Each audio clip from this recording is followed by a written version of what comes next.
जय हिंद। Very warm welcome to you. तो आज हम हिमाचल प्रदेश का इतिहास पढ़ने जा रहे हैं, जिसमें आज हम एचपी के इतिहास को पढ़ने के हमारे पास के कौन कौन से स्रोत हैं, तो इसके बारे में हम आज पढ़ने जा रहे हैं। अगर आपको वीडियो अच्छी लगती है तो वीडियो को आपने जरूर से लाइक करना है, चैनल को सब्सक्राइब करें और कमेंट करके बताएं कि वीडियो कैसी लगी और आने वाली वीडियो आपको कौन से टॉपिक पे चाहिए। तो एक पृष्ठभूमि बनाने के लिए सबसे पहले हम हिमाचल प्रदेश के इतिहास को अध्ययन की दृष्टि से 4 भागों में बांटा जाता है, जिसमें हिमाचल प्रदेश का प्रागैतिक इतिहास देखेंगे हम, और फिर हिमाचल प्रदेश का प्राचीन इतिहास, मध्यकालीन इतिहास और आधुनिक इतिहास। हिमाचल प्रदेश के इतिहास को 4 भागों में बांटा गया है। तो 1 बाय 1 करके हम इन चारों भागों पर अलग अलग वीडियो बनाएंगे, लेकिन थोड़ा सा पृष्ठभूमि समझने के लिए हम देखेंगे कि हिमाचल का इतिहास बहुत पुराना है, मानव अस्तित्व से भी पुराना है। तो उस वाली हिस्ट्री को हम हिमाचल का प्रागैतिक इतिहास कहते हैं, क्योंकि हम जानते हैं कि शिवालिका फॉसिल पार्क जो कि सिरमौर में है, वहाँ पर डायनासोर के टाइम के जो भी अवशेष मिले हैं, तो उसको वहाँ पे पार्क बनाया गया है। तो हिमाचल की हिस्ट्री बहुत पुरानी है, तो उसको देखेंगे हम प्रागैतिक इतिहास में। फिर प्राचीन इतिहास, हिमाचल का प्राचीन इतिहास सिंधु घाटी सभ्यता के समय से लेकर मौर्य और गुप्ता के टाइम पीरियड के बीच जितना भी इतिहास है वो हिमाचल का प्राचीन इतिहास है, जिसमें सिंधु घाटी सभ्यता के समय हिमाचल की ट्राइब्स कौन कौन सी थी इंपॉर्टेंट्स वो देखेंगे हम। वैदिक एज में हिमाचल कैसा था वो देखेंगे हम। जब भारत में 16 महाजनपद थे तो उसमें से 4 जनपद हिमाचल में देखने को मिलते हैं, जिसमें त्रिगर्त, औदुंबर, कुलुत और कुलिंद थे। इनके बारे में देखेंगे हम। फिर मौर्य और गुप्ता के साथ हिमाचल का क्या रिलेशन है ये भी देखेंगे हम। सिरमौर का नाम ही आया सिरमौर्य से, जिस मौर्य साम्राज्य का सिर जो था वो सिरमौर में था, सिरमौर वाली जगह पे, तो वो शब्द मौर्य से ही लिया गया है। तो इसका क्या रिलेशन हिमाचल के साथ है आने वाली वीडियो में हम इसमें डिटेल में देखेंगे, लेकिन पृष्ठभूमि बनाने के लिए हम हिमाचल का प्राचीन इतिहास यहाँ तक जाता है ये देख लेंगे। फिर हिमाचल का मध्यकालीन इतिहास। हिमाचल का मध्यकालीन इतिहास तुर्किश इन्वेजन के समय से शुरू होता है, जब तुर्कों का भारत पर आक्रमण होगा और हिमाचल पर भी घुसेंगे वो, और उसके बाद मुगलों का हिमाचल के जब अपना साम्राज्य विस्तार करेंगे तो उनका हिमाचल के राजाओं के साथ जो बैटल होती है इसके बारे में जानकारी हिमाचल के मध्यकालीन इतिहास में देखने को मिलती है। और उसके बाद जब सिख धर्म की स्थापना होती है और वो भी अपना साम्राज्य धीरे धीरे बढ़ाएंगे, तो उसका हिमाचल में क्या रहता है वो भी हम देखेंगे हिमाचल के मध्यकालीन इतिहास में। हिमाचल का आधुनिक इतिहास ब्रिटिश रूल से शुरू होता है। जब ब्रिटिश इंडिया को कैप्चर कर रहा था तो उन्होंने कैसे कैसे हिमाचल की प्रिंसली स्टेट को कैप्चर किया और उसके बाद अपने साम्राज्य का विस्तार किया। और जब 1857 में क्रांति हुई उसका असर हिमाचल प्रदेश में क्या देखने को मिला इसको बारे में हम देखेंगे। और उसके बाद जो जितने भी फ्रीडम स्ट्रगल को लेकर जितने भी आंदोलन होंगे उनके बारे में हम जानकारी रखेंगे। उसके बाद पूर्ण राज्य का दर्जा स्टेटहुड मिलने तक हिमाचल प्रदेश की जितनी भी हिस्ट्री है वो हम हिमाचल प्रदेश के इतिहास में देखते हैं। तो सबसे पहले हिमाचल प्रदेश का जो आधुनिक इतिहास है इसको पढ़ने के लिए हमारे पास ऑथेंटिक जो बुक्स हैं, जो ब्रिटिश के साथ जितने भी ट्रेवलर आए थे वहाँ पर लिखी गई है, बिल्कुल अच्छी हिस्ट्री है।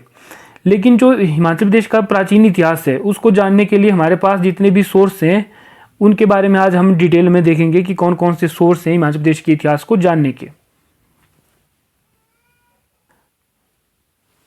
तो हिमाचल प्रदेश के इतिहास को जानने के मुख्य 2 सोर्स हैं हमारे पास। एक तो है आर्कियोलॉजिकल सोर्स जो पुरातत्व स्रोत हैं, दूसरा है साहित्यिक स्रोत जो लिटरेरी सोर्स हमारे पास है। ये 2 प्रमुख प्रकार के सोर्स हैं हमारे को हिमाचल प्रदेश के इतिहास को जानने के लिए। पुरातात्विक स्रोत जो होते हैं ये खुदाई करके जो भी पुरानी चीज़ें मिली है, जैसे स्टोन टूल्स, पत्थर के हथियार, कॉइन्स, इंस्क्रिप्शन, बिल्डिंग में टेम्पल हो गया, मोनेस्ट्री हो गया, मोन्यूमेंट्स हो गया, फोर्ट, कॉइन वगैरह, ये सारे आर्कियोलॉजिक सर्वे में आते हैं। साहित्यिक स्रोत में आते हैं हमारे रिलीजियस टेक्स्ट, जितने भी हिंदुइज्म, बौद्धिज्म और सिखिज्म के रिलीजियस टेक्स्ट है उसमें हिमाचल का क्या जिक्र है। हिंदुइज्म में जैसे वैदिक और पुराणों में क्या क्या देखने को मिलता है हमारे को, और बुद्धिस्ट और खालसा खालसा के साथ साथ पर्शियन के कुछ साहित्यिक स्रोतों में भी हिमाचल का जिक्र देखने को मिलता है। सेकुलर टेक्स्ट में आ गया, जैसे पाणिनि की जो अष्टाध्यायी थी, राजतरंगिणी थी कल्याण की, उसमें भी हिमाचल का जिक्र देखने को मिलता है। और ट्रैवलर जो यात्रा वृतांत करने वाले लोग आए, जैसे हवेन सांग आया, या ब्रिटिशर के टाइम जो भी लोग आए उन्होंने हिमाचल के बारे में क्या क्या डिस्क्राइब किया है, वन बाई वन करके हम इनको देखेंगे। तो हिमाचल के इतिहास को जानने के हमारे पास दो कौन सोर्स हैं, आर्कियोलॉजिक और साहित्यिक स्रोत। तो इनको अब हम वन बाई वन में देखेंगे, कौन कौन सी इंपॉर्टेंट चीज़ें यहाँ से एग्ज़ाम के हिसाब से हमारे को निकलती है और हमारे को पता होनी चाहिए नॉलेज के हिसाब से।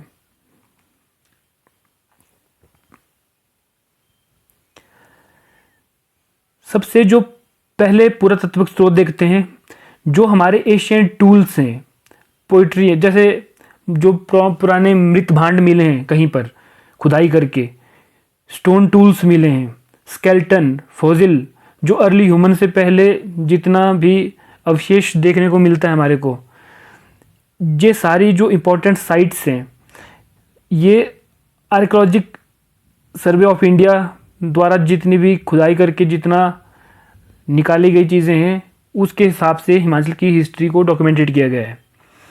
जिसमें हम देखते हैं कि शिवालिका फॉसिल पार्क जो है, जिसको सुकेती फॉसिल पार्क भी कहते हैं, जिसकी स्थापना 1972 में हुई थी, और ये मारकंडा नदी के किनारे, जो कि यमुना की सहायक नदी है, उसके किनारे ये है शिवालिका फॉसिल पार्क, और सिरमौर में है ये। तो यहाँ पर जो पुराने अर्ली ह्यूमन से पहले जितने भी अवशेष मिले हैं, तो उसको संभाल के रखा है वहाँ पे। तो और कौन कौन सी हमारे पास साइट्स हैं, आर्कियोलॉजिकल साइट्स, इनको देखेंगे हम, जिसमें गुलेर, धलियारा, देहरा, मसरूर, ये कांगड़ा की साइट्स हैं जो सोहन कल्चर के टाइम की है। सोहन कल्चर का मतलब जब इंसान मूविंग सेटलमेंट था और हंटिंग एंड गैदरिंग करता था, उस टाइम पीरियड के यहाँ पे हथियार देखने को मिलते हैं इन साइट में। बाकी ज्वालामुखी, देहरा, गोपीपुर, नूरपुर, कांगड़ा की ये साइट हैं, यहाँ पर अर्ली स्टोन एज के देखने को मिलते हैं हमारे को। उसके बाद नीरथ, दत्तानगर, सोहली और सराहन, ये सतलुज वैली के किनारे जो साइट्स हैं, ये हमारे को देखने को मिलती है आर्कियोलॉजिकल साइट्स। और उसके बाद निर्मंड, जो आउटर सराज में है कुल्लू में, वहाँ पर हमारे को कॉपर प्लेट्स देखने को मिलती है, ताम्र पत्थर। तो और कामरू, सुंगरा, कोटी और चितकुल, ये किन्नौर की साइट्स हैं, यहाँ पर भी हमारे को आर्कियोलॉजिकल साइट्स देखने को मिलती है। तो ये हमारी कुछ इंपॉर्टेंट साइट्स है, ये हमारे को पता होनी चाहिए। ये बेसिकली जो साइट्स थी, ये पूरी नदियों के किनारे ही बसी थी, जिसमें ब्यास नदी के किनारे कांगड़ा वाली साइट्स थी, और ये सतलुज वैली के किनारे जो भी शिमला और किन्नौर की साइट्स हैं, ये सतलुज नदी के किनारे हैं। इसका रीज़न था क्योंकि पहले जो लोग थे वो नदियों के किनारे ही, एक तो फर्टिलाइट उपजाऊ भूमि थी, तो लोग वहाँ पे ज़्यादा रहते थे, और पानी पीने के लिए भी वहाँ पर ठीक सिंचाई के लिए था, मतलब वहाँ पर पानी उपलब्ध था, तो ज़्यादा लोग जो थे वो नदियों के किनारे ही रहते थे। उसके बाद साहित्यिक स्रोत में अगर हम देखें, जिसमें ऋग्वेद के टाइम हिमाचल का इतिहास निकलता है, और इसके अलावा पुराणों में विष्णु पुराण, मार्कंडेय पुराण, स्कंद पुराण में भी हिमाचल के बारे में उस टाइम क्या क्या था जानकारी दिखती है। फिर उसके बाद रामायण, महाभारत में भी हिमाचल के हिस्सों का वर्णन देखने को मिलता है, क्योंकि हम जानते हैं कि जो हिमाचल के जो 4 जनपद थे, त्रिगर्त, औदुंबर, कुलिंद और कुलुत, इनका वर्णन हमारे को महाभारत में देखने को मिलता है। जैसे जब पांडव अपने अज्ञातवास में हिमाचल की तरफ आए थे, जैसे हिडिंबा माता का कनेक्शन है उनके साथ, जो नागों की देवी उत्तवी, उसका विवाह कहते हैं कि अर्जुन से हुआ था। तो ये सारी स्टोरीज जो हैं महाभारत के भी, इन हिस्सों का वर्णन महाभारत में भी हिमाचल के हिस्सों का वर्णन देखने को मिलता है। उसके बाद पाणिनि की अष्टाध्यायी और बृहन संहिता में भी हिमाचल के हिस्सों का वर्णन मिलता है। अष्टाध्यायी बेसिकली संस्कृत ग्रामर था जो पाणिनि ने लिखा था, इसमें भी हिमाचल के हिस्सों का वर्णन था। कालिदास का रघुवंश में जिक्र मिलता है हिमाचल का। विशाखादत्त का मुद्रा राक्षस, इसमें हिमाचल का जिक्र मिलता है। कल्हण की राजतरंगिणी में भी मिलता है, जो कि कश्मीर का इतिहास है। राजतरंगिणी जो क्या है, बेसिकली कश्मीर का इतिहास है, जो कि 1149-50 में रचा गया। 1149-50 में जितना भी कश्मीर का जो भाग था, और इसमें एचपी के कुछ कुछ हिस्सों का वर्णन देखने को मिलता है। उसके बाद फिरोज शाह तुगलक के संबंधित जो तारीख फिरोज शाही है, तारीख फरिश्ता है, और उसमें फिरोज शाह तुगलक ने जब नगरकोट मतलब कांगड़ा किले पर आक्रमण किया, तो इन बुक्स में भी हिमाचल का जिक्र मिलता है। ये तारीख फिरोज शाही वगैरह ये लिखी थी जियाउद्दीन बर्नी ने, तो ये भी हम याद रखेंगे। फिर तारीख यामिनी, किताबुल यामिनी, ये भी उत्तबी के द्वारा लिखी गई है पुस्तक। ये पुस्तकें कुछ जो फारसी लोग थे उनके द्वारा लिखी गई थी, तो उसमें भी हिमाचल में जब फारसी लोग आक्रमण करते हैं तो उन्होंने हिमाचल के हिस्सों का वर्णन किया गया है अपनी पुस्तकों में। फिर हबीब सियार 1523 में लिखी गई पुस्तक थी ख्वाबा मीर के द्वारा।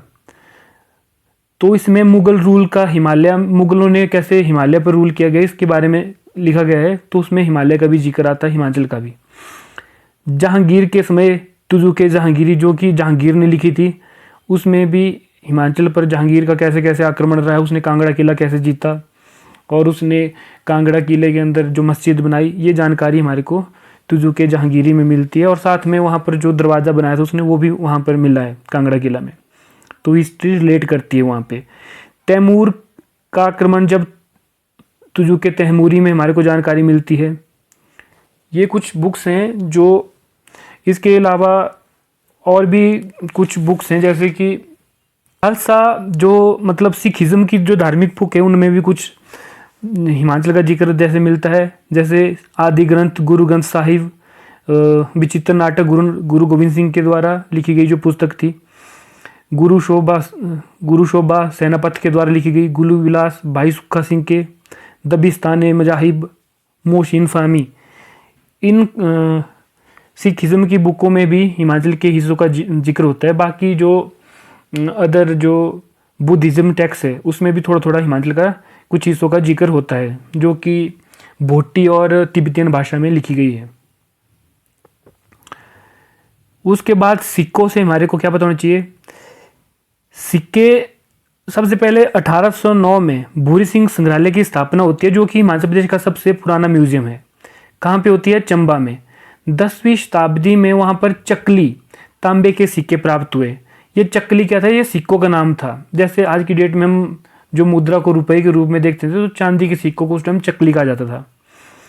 तो ये प्राप्त हुए हमारे को भूरी सिंह म्यूजियम में 1908 में।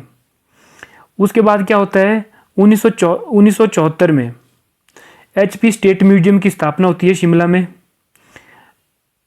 जिसको हम राज्य संग्रहालय कहते हैं। राज्य संग्रहालय में अर्की जो सोलन से प्राप्त 12 सिक्कों को रखा गया। ये जो 12 सिक्के हमारे को स्टेट म्यूजियम में देखने को मिलते हैं। आज भी हम इनको देख सकते हैं वहाँ पे स्टेट म्यूजियम में। और इसके बाद अलावा वहाँ पे 87 पंचमार्क मतलब मोहरे जो थी वो देखने को मिलती है। अपोलोडोटस जो यूनानी शासक था, उसके 21 सिक्के हमारे को टप्पामेवा गांव जो हमीरपुर है वहाँ से प्राप्त हुए। ये भी राज्य संग्रहालय में रखे गए हैं। उसके अलावा और कौन कौन से हैं? जैसे ज्वालामुखी से हमारे को 31 इंडो ग्रीक के सिक्के प्राप्त हुए। इंडो ग्रीक के सिक्के हमारे को चंबा के लचोड़ी सरोल से प्राप्त हुए। ये सारे सिक्के वहाँ भूरी सिंह संग्रहालय में रखे गए हैं, वहाँ पे हम इनको देख सकते हैं। जो सरोल जगह है, इसमें सरोल में भेड़ प्रजनन केंद्र और मधुमक्खी पालन केंद्र है। ये वही सरोल है ना, लचोड़ी वाला। फिर जो HP का सबसे प्राचीन सिक्का था वो कुल्लू के राजा विरयास ने पहली सदी में चलाया था। ये भी हम याद रखेंगे कि HP का जो सबसे प्राचीन सिक्का था वो कुल्लू के राजा विरयास ने पहली सदी में चलाया था। उसके बाद औदुम्बरों के जो सिक्के थे उस पर त्रिशूल और बैल का चित्र था बना हुआ, तो वहाँ से पता चलता है कि वो शिव को मानते थे। तो सिक्कों से हम इतनी जानकारी याद रखेंगे।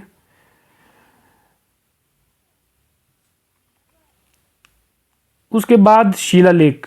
शिलालेख बेसिकली जो चट्टानों पर खुदवाए गए बड़ी बड़ी चीज़ें थी, किसी अवसर पर जो भी चट्टानों पर गुफाओं के अंदर जो खुदवाया जाता था उसको शिलालेख कहते थे। हिमाचल में हमारे को कहाँ कहाँ देखने को मिलते हैं? पथियार और कनिहारा जो कांगड़ा में है वहाँ पर हमारे को शिलालेख देखने को मिलते हैं। इन शिलालेखों की बेसिकली हमारे को लिपि पता होनी चाहिए कि कौन सी लिपि में लिखे गए हैं। तो पथियारा और कनिहारा के जो शिलालेख थे ये ब्राह्मी और ख्रोष्टी लिपि में लिखे गए, ये पता होना चाहिए। सोनपुर गुफा शिलालेख ये हमारे को हाटकोटी शिमला में देखने को मिलता है। सोनपुर गुफा शिलालेख हाटकोटी शिमला में। मंडी के सलोणू में देखने को मिलते हैं हमारे को शिलालेख। ये मंडी का सलोणू जो पड़ता है ये मंगलौर के पास जो बंजार कुल्लू बंजार का एरिया है वहाँ पर पड़ता है। वहाँ पर भी हमारे को शिलालेख देखने को मिलते हैं। बाकी अशोक के शिलालेख जो देखने को मिलते हैं हमारे को टोंस और यमुना नदी संगम पर, जिसको हम जौनसार और बाबर कहते हैं, वहाँ पर देखने को मिलते हैं हमारे को अशोक के टाइम के शिलालेख।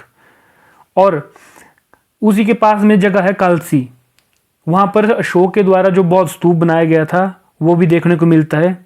आज की डेट में जो कालसी तो है ये उत्तराखंड में चला गया, उत्तराखंड का भाग है ये कालसी, ठीक है। तो वहाँ पर हमारे को अशोक के टाइम का स्तूप देखने को मिलता है।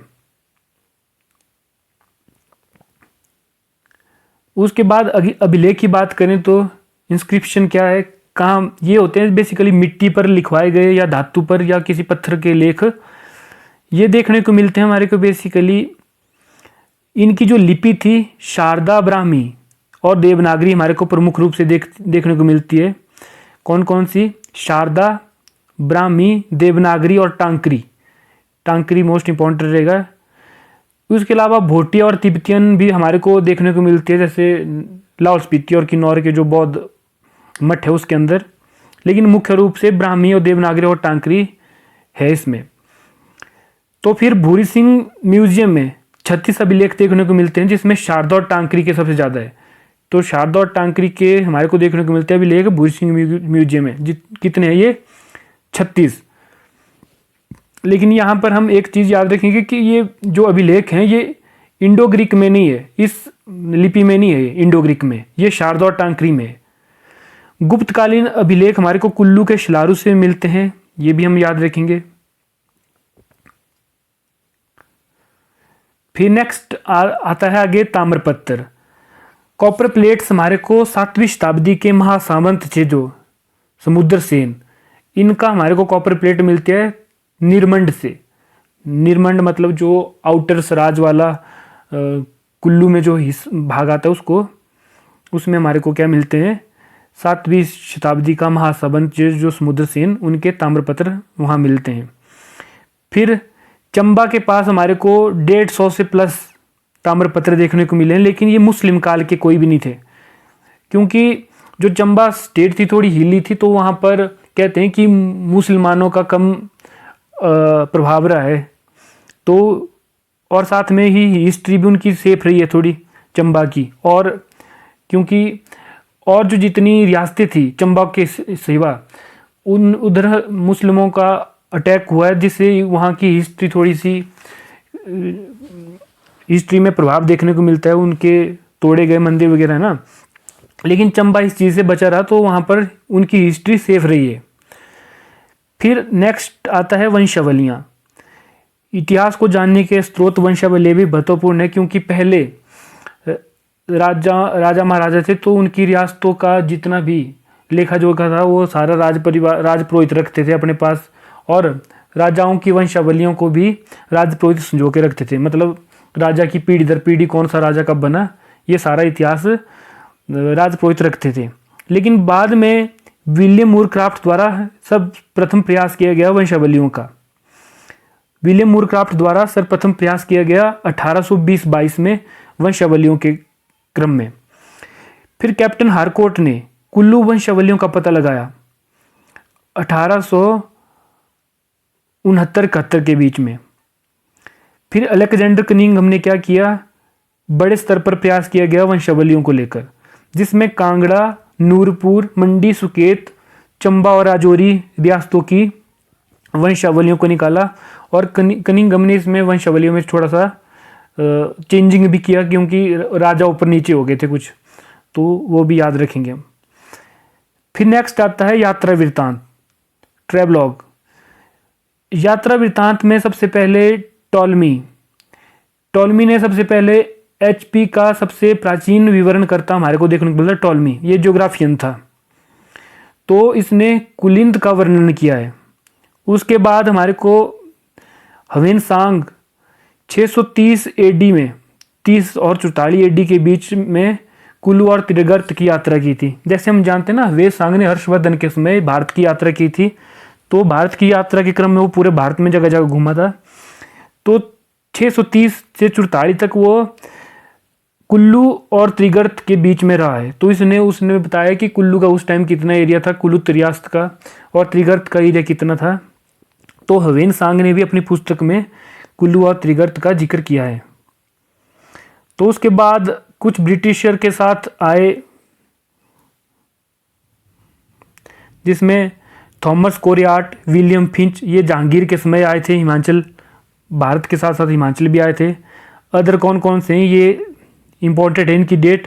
फॉरेस्टर आया था 1783 में, विलियम मूरक्राफ्ट 1820-22 में, मेजर आर्चर 1829 में, अलेक्जेंडर गेरियार्ड 1817-18 में, कैप्टन मंडे 1829 में, जीटी विग्ने, जेसी डेविडसन और कैप्टन एपीएफ हारकोर्ट, इनकी भी हिमाचल यात्रा रही है, हिमाचल आए थे ये भी। साथ में उससे पहले जब पर्शियन का अटैक हुआ है, उसके साथ भी कुछ लोग जैसे राइटर हिमाचल आए थे। जब गजनबी ने हिमाचल पर आक्रमण किया तो उस टाइम अलब्रूनी ने भी हिमाचल की यात्रा की थी। अलब्रूनी 1030 में मोहम्मद गजनबी के साथ आया था हिमाचल, और उसने किताब उल हिंद में इसका जिक्र किया है कि मोहम्मद गजनबी के जो युद्धों के बारे में, कैसे कैसे उसने अटैक किया, लूटपाट की, ये सारी चीज़ें अपनी पुस्तक में लिखी गई है। अब नेक्स्ट है यहाँ पे भवन, जो पुरानी बिल्डिंग्स हैं हिमाचल में वो कौन कौन सी हैं इंपॉर्टेंट, ये जानकारी रखेंगे हम। क्योंकि इतिहास से रिलेटेड जो पुस्तकें हैं वो सबसे पहले कांगड़ा का इतिहास, हिमाचल का जो इतिहास है बेसिकली वो कांगड़ा किले के ही आसपास रहता है, क्योंकि कांगड़ा किला ही इतिहास की दृष्टि से सबसे महत्वपूर्ण था। एक कहावत थी कि जिसने कांगड़ा किले को जीत लिया उसने पूरे हिमालय को जीत लिया। कांगड़ा किला इतना, मतलब अकबर जितना बड़ा राजा भी कांगड़ा किला को नहीं जीत पाया। कांगड़ा किला,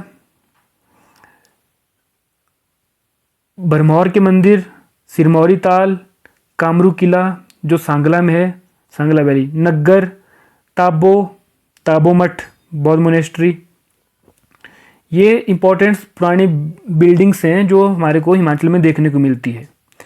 कांगड़ा किले के बारे में थोड़ी सी जानकारी। कांगड़ा किले का निर्माण था जो सुशर्मा ने करवाया था 3500 साल पहले। ये सुशर्मा वही था जिसने महाभारत के युद्ध में कौरवों की तरफ से लड़ाई की थी, और सुशर्मा की बहन की शादी दुर्योधन से हुई थी। कांगड़ा किले का जो एरिया है 4 किलोमीटर का एरिया है इसका, और ऑल ओवर इंडिया में ये 8वें नंबर का किला है। अगर भारत के आप 10 सबसे बड़े किलों के बारे में निकालें तो 8वें नंबर पर कांगड़ा किला हमारे को देखने को मिलता है। शिवालिका की पहाड़ियों में बसा है ये कांगड़ा किला, और बाणगंगा नदी के किनारे है ये। तो ये भी हम कांगड़ा किला से जानकारी रखेंगे, क्योंकि हिमाचल का इतिहास ज़्यादातर कांगड़ा किले के ही आसपास रहेगा। और उसके बाद जो 84 सिद्ध मंदिर है, 84 सिद्ध, एक बार क्या हुआ कि 84 सिद्ध जो थे वो कुरुक्षेत्र से मणिमहेश कैलाश पर्वत को देखने के लिए आए थे। कुरुक्षेत्र से आए थे चंबा की तरफ मणिमहेश दर्शन करने। तो होता क्या है कि वहाँ पर जो राजा था साहिल वर्मन, वो उनका आदर सत्कार करता है। तो लेकिन राजा उस टाइम निसंतान था, उसके पास कोई भी औलाद नहीं थी। तो जो 84 सिद्ध थे राजा को वरदान देते हैं 10 पुत्र और 1 पुत्री का, ठीक है। तो बाद में 84 सिद्ध की उनकी कृपा से राजा के 10 पुत्र और 1 पुत्री होती, जिसमें पुत्री का नाम चंपा था, ये भी हम जानकारी, जिसके नाम पर ही चंबा का नाम आगे पड़ा। तो फिर राजा ने उनकी याद में क्या हुआ 84 सिद्ध मंदिर बनाया था भरमौर में, ये भी हम याद रखेंगे। फिर अदर क्या क्या जानकारी है, कुमायूं के चंदेश्वर और सोमेश्वर और 36 की चट्टानों से पता चलता है कि इन चट्टानों में क्या लिखा गया है कि आदिवासी जो कोल जाति है वो हिमाचल प्रदेश में बसी थी। जैसे कि हिमाचल की सबसे प्राचीन जातियों में देखें तो सबसे प्राचीन जाति हिमाचल की थी कोल। तो ये हमारे को कहाँ से पता चलता है, 36 की चट्टानों से, जो कहाँ है, कुमायूं के चंदेश्वर और सोमेश्वर के पास में। आबो गांव में पुरानी मम्मी मिली हमारे को 1967 में, ये भी जानकारी देखेंगे हम। उसके अलावा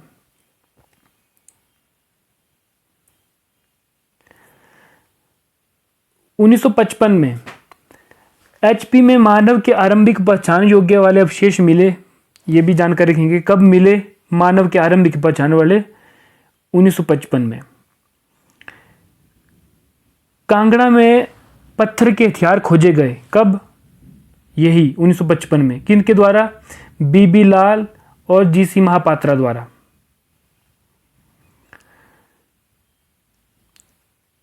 सबसे पहले ओलॉफ प्रफर ने डिस्कवर किया stone implements of on Banganga. Banganga जो व्यास नदी की सहायक है उसके किनारे 1951 में।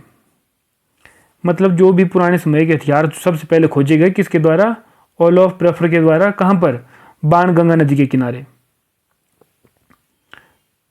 और जो फोसिल एविडेंस है कब के, कृष्णपैथिक के टाइम के, ये हमारे को देखने को मिलते हैं हरिताल्या नगर। हरिताल्या नगर कहाँ है, बिलासपुर में।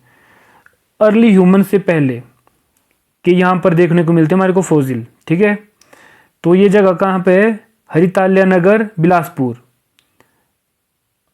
अर्ली ह्यूमन से पहले यहाँ पर देखने को मिलते हैं हमारे को अवशेष। तो अभी हम हिमाचल प्रदेश के इतिहास के स्रोत पढ़ चुके हैं। इसमें हमारा हिमाचल प्रदेश के जो आर्कियोलॉजिक सोर्स हैं उसमें अभाव है, क्योंकि अभी तक हमारे यहाँ पर उतनी खुदाई नहीं हो पाई है। तो अभी ASI archaeologic survey of India इस पर काम कर रहा है। आगे जाकर हमें भविष्य में कुछ और इतिहास की कुछ और तथ्य खोलने बाकी है। तब तक के लिए हम इतनी जानकारी अपने पास रखेंगे। आई होप आपको वीडियो अच्छी लगी होगी। वीडियो अच्छी लगी तो लाइक शेयर सब्सक्राइब करें। बाकी मिलते हैं अगली वीडियो में। तब तक के लिए हंसते रहिए, मुस्कुराते रहिए और दबा के पढ़ते रहिए। जय हिंद, भारत माता की जय।